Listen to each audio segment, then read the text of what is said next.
मेरे सहयोगी राहुल डबास हमारे साथ जुड़ चुके हैं इस खबर पर। तेल अवीव में मौजूद है राहुल डबास। राहुल, जो ये मीटिंग हुई है सिचुएशन रूम में, इस मीटिंग में और क्या क्या निकल कर आया है सामने? क्योंकि ये भी समझ में आया है कि कैसे इसमें आधे लोग, चाहे तुलसी गबार्ड हो, वो नहीं चाहती हैं कि अमेरिका अटैक करे, तो विकल्प क्या होगा फिर? देखिए, कुल मिलाकर के तीन तरह की चीजें हैं। पहला तो ये इंटरनल प्रेशर है जो डोनाल्ड ट्रंप के ऊपर है, जो सुप्रीम कोर्ट का ऑर्डर हो जो टैरिफ को लेकर आया। उसके अलावा मिड टर्म इलेक्शन है जिसमें रिपब्लिकन्स की जो रेटिंग है वो कम आ रही है। रिपब्लिकन्स के अंदर भी एक अंतर विरोध समझ में आ रहा है जो डोनाल्ड ट्रंप के खिलाफ नजर आते हैं। दूसरा, ये एक्शन ओरिएंटेड, एक्शन किस तरीके से लिमिटेड किया जाए, सबसे बड़ा सवाल यही है। क्योंकि जंग का आगाज तो तय किया जा सकता है कि पहला मिसाइल कब चलेगा, लेकिन जंग का अंजाम तय करना बहुत मुश्किल होता है। डोनाल्ड ट्रंप ये चाहते हैं कि अटैक हो, लिमिटेड हो, तेहरान डर जाए, खेमनई संधि के लिए शर्तों पर सहमति कर जाए और एक शक्ति का एस्टेब्लिशमेंट भी पूरी दुनिया में जाए कि किस तरीके से ऑपरेशन मिडनाइट हैमर के तर्ज पर ही अमेरिका तमाम शक्तियों को रखता है अपने पास। लेकिन जो खिलाफ है, जिस तरह सिचुएशन रूम की आपने बात की, वो ये है कि जब भी एक्शन की शुरुआत होगी, काइनेटिक एक्शन यानी वॉर की शुरुआत होगी, तो उसका रिपरकशन क्या होगा?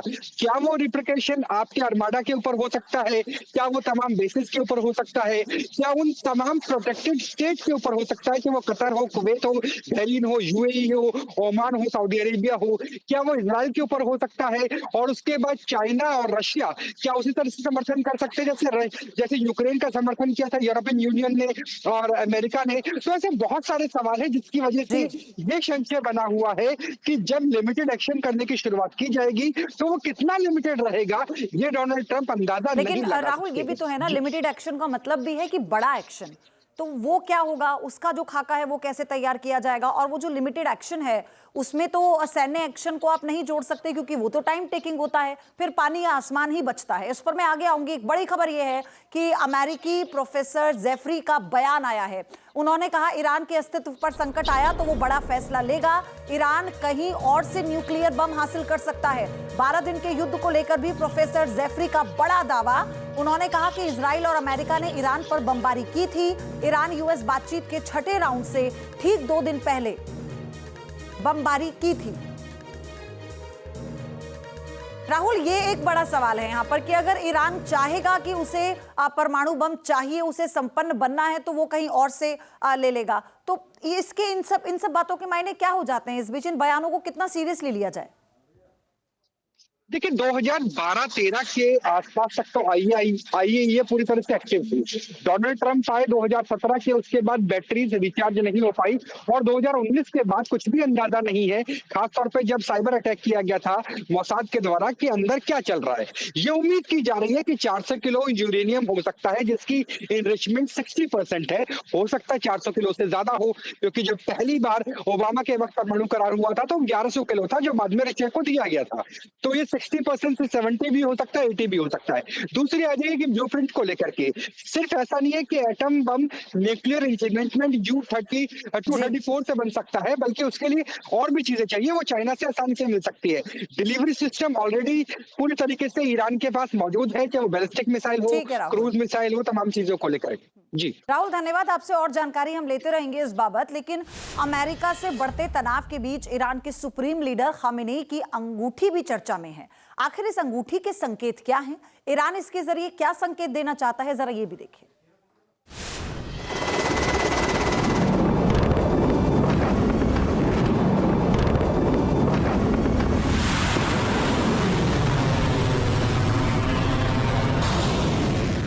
ईरान के खामेनेई शासन के लिए यह वजूद की जंग है।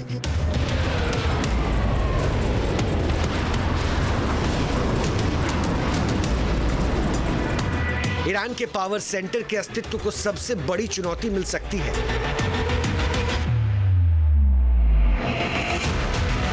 लिहाजा ईरान की तैयारी बहुत बड़ी है। खामेनेई की अगुवाई में ईरान करारा जवाब देने का ऐलान कर रहा है। ईरान की घातक मिसाइल्स तैयार है जंग में तबाही मचाने के लिए।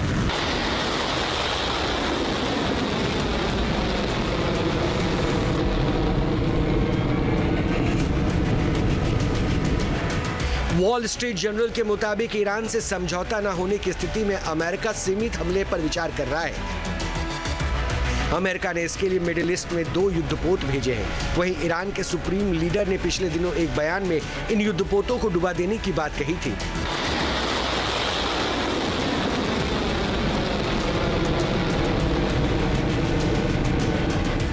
बढ़ते तनाव के बीच ईरान के supreme leader Ayatollah Ali Khamenei की एक अंगूठी वायरल हो रही है। बताया जा रहा है कि इसका संदेश बेहद खास है। खामेनेई की अंगूठी का क्या है पैगाम? क्या होगा धर्म युद्ध का ऐलान?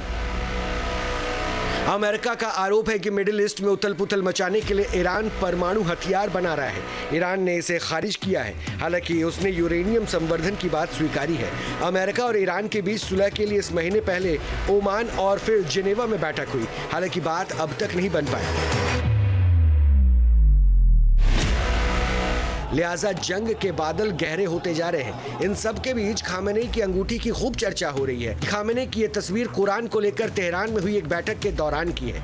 इस तस्वीर में खामेनेई ने जो अंगूठी पहनी है उसके संदेश को बेहद अहम माना जा रहा है।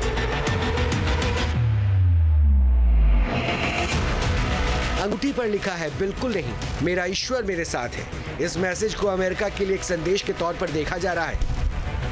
अंगूठी पर लिखी आयत कुरान की सूरह अल शुअरा से संबंधित मानी जा रही है। इस आयत का संदर्भ पैगंबर मूसा से जुड़ा है, जब फिरऔन की सेना ने उन्हें घेर लिया था।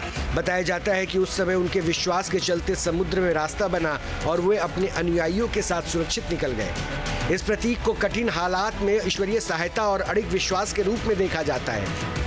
ईरान के लिए हालात बेहद कठिन है। इस कठिन हालात में ईरान के सुप्रीम लीडर जनता का आत्मविश्वास बढ़ाने में जुटे हैं। ईरान में खामेनेई शासन की बुनियाद धर्म पर रही है। माना जा रहा है कि इसी के सहारे ईरान मुल्क के अंदर और बाहर अपने समर्थकों को एकजुट करेगा। क्या ईरान जिस प्रकार से धर्म के ऊपर जोर दे रहा है, दुनिया में वो धर्म के नाम पर ध्रुवीकरण कर पाएगा? मेरे हिसाब से ऐसा नहीं है, क्योंकि आज दुनिया की सोच अलग हो गई है। लोग अपनी डेवलपमेंट, अपनी प्रजा की डेवलपमेंट और ग्रोथ के लिए सोचते हैं। केवल धर्म के ऊपर नहीं, धर्म के ऊपर भी सोचते हैं, लेकिन एक बैलेंस्ड अप्रोच रख रहे, खाली धर्म के ऊपर नहीं सोचते। हमने देखी है एग्जाम्पल इसका, यूएई, सऊदी अरेबिया, कतार, ओमान, काफी मध्य पूर्व के देश हैं जहां पर की बैलेंस्ड ग्रोथ हो रही है। रिलीजियस टॉलरेंस यानी धर्म का निरपेक्षता के ऊपर काफी जोर दिया जा रहा है। एक्सपर्ट्स का कहना है कि खुद को बचाने के लिए ईरान हर संभव कदम उठा रहा है। ईरान से सटे इलाके में अमेरिकी सेना की लगातार बढ़ती तैनाती अब सिर्फ संकेत देने तक सीमित नहीं है, बल्कि ये वास्तविक तैयारी का संकेत दे रही है। अमेरिका की आपत्ति ईरान के न्यूक्लियर प्रोग्राम को लेकर है। अमेरिका चाहता है कि ईरान अपने सभी यूरेनियम को देश के बाहर शिफ्ट कर ले। इसी तरह अमेरिका ने ईरान से कम दूरी की मिसाइल्स का निर्माण करने के लिए कहा, ताकि इजरायल की सुरक्षा सुनिश्चित की जा सके। इसके अलावा पूरे क्षेत्र में सशस्त्र समूहों का समर्थन रोकना और ईरान को अपने नागरिकों के साथ व्यवहार में बदलाव करना भी शामिल है। ईरान के सुप्रीम लीडर के लिए इन शर्तों को मानना नामुमकिन है। यही लग रहा है कि मिडिल ईस्ट में जंग की घड़ी लगातार नजदीक आ रही है। बड़ा सवाल यही है कि ईरान में अमेरिका का सीमित मिलिट्री एक्शन कितना बड़ा होगा। मिडिल ईस्ट में हालात अब जंग की तरफ बढ़ चुके हैं।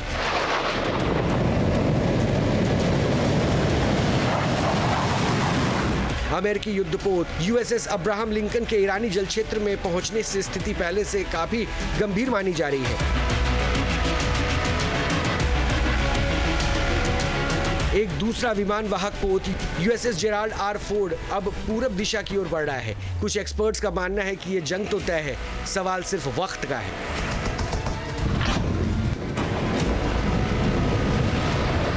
Team news nation. आपके मोबाइल पर तुरंत आएगी ब्रेकिंग न्यूज। स्क्रीन पर सबसे पहले दिखेगी बड़ी खबर। देश दुनिया की हर खबर एक जगह। अब आपके मोबाइल पर तुरंत फटाफट इंस्टॉल कीजिए न्यूज़ नेशन ऐप और रखिए खुद को अपडेट।